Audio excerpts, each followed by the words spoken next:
بسم اللہ الرحمن الرحیم صلو علی الحبیب صلی اللہ تعالی علی محمد صلی اللہ علیہ وآلہ وسلم. السلام علیکم my sisters and brothers, welcome on بسم اللہ motivational speaker channel. and today is our topic. آج کا ہمارا ٹاپک ہے جنت میں داخل ہونے کے لیے ان 8 کوڈز کا استعمال کریں. وہ کون کون سی باتیں ہیں کہ نمبر 1، رسول اللہ صلی اللہ علیہ وآلہ وسلم نے فرمایا کہ جو شخص ہر فرض نماز کے آخر میں یعنی اس کے لاسٹ میں آیت الکرسی پڑھے گا، اسے موت کے سوا کوئی چیز جنت میں داخل ہونے سے نہیں روک سکے گی.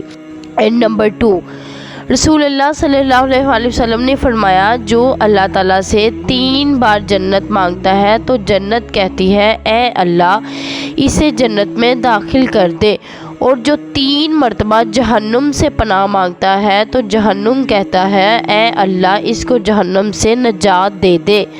اینڈ نمبر 3، آپ صلی اللہ علیہ وآلہ وسلم نے فرمایا اللہ تعالیٰ کے 99 نام ہیں، یعنی 99 نیمز ہیں اللہ تعالیٰ کے، جس نے ان کی حفاظت کی وہ جنت میں داخل ہو جائے گا.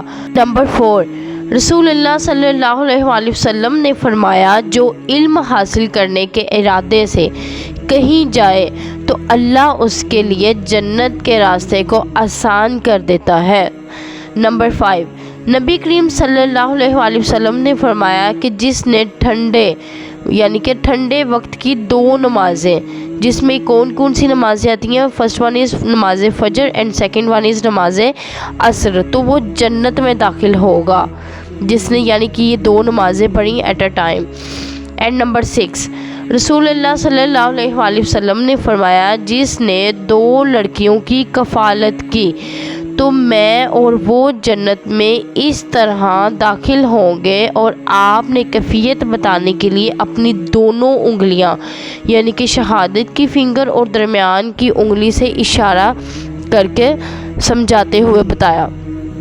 نمبر 7، رسول اللہ صلی اللہ علیہ وآلہ وسلم نے فرمایا کہ جو شخص مجھے دونوں جبڑوں کے درمیان کی چیز یعنی زبان کی اور اپنی جو ہے عزت نفس کی ذمہ داری دے دے، یعنی کہ اپنی تقوی اپنی پرہیزگاری کی ذمہ داری دے دے کہ اس میں شرم اور حیا کا تقاضا رہے گا، میں اس کے لیے جنت کی ذمہ داری دے دوں گا.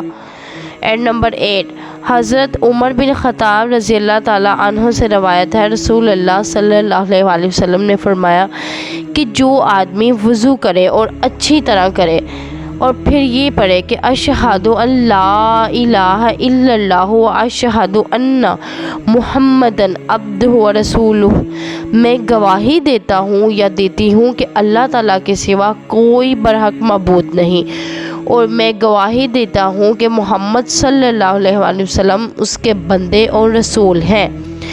اس کے لیے جنت کے 8 دروازے کھول دیے جاتے ہیں جس دروازے سے وہ چاہے داخل ہو. اینڈ نمبر 10، تو یہ جو ہیں پیارے اسلامی بہن اینڈ بھائیوں، جو بھی مائی سسٹرز اینڈ بردرز، یہ میں نے آپ سے شیئر کیے ہیں جس طرح سے کہ کسی بھی فون کا اگر ہمارے پاس فار ایگزامپل اس کو ہم نے جو ہے پاسورڈ لگایا ہوتا ہے، اگر ہم رانگ پاسورڈ لگاتے ہیں تو وہ فون اوپن نہیں ہو پاتا، وہ کھل نہیں پاتا، تو اسی لیے ہمیں اس کو صحیح کوڈ اس کا رائٹ کرنا پڑتا ہے. تو اسی لیے بہت سے لوگ ہیں جو کہ آدھی محنت کرتے ہیں جنت میں داخل ہو سکتے ہیں، لیکن اس کے ساتھ ساتھ باقی تمام حقوق العباد کا بھی خیال رکھنا ہوگا، اور حقوق اللہ کا بھی حقوق جو ہیں ہمیں اللہ تعالیٰ کے جو ہیں حقوق ہم پہ جو واجب ہے ہمیں ان کا بھی خیال رکھنا ہوگا. اللہ تعالیٰ ہمیں پورے دین پر عمل کرنے کی توفیق عطا فرمائے، آمین ثم آمین. Thank you so much for listening. Please guys like it, share it and subscribe it. It's صدقہ جاریہ. اللہ حافظ and take care.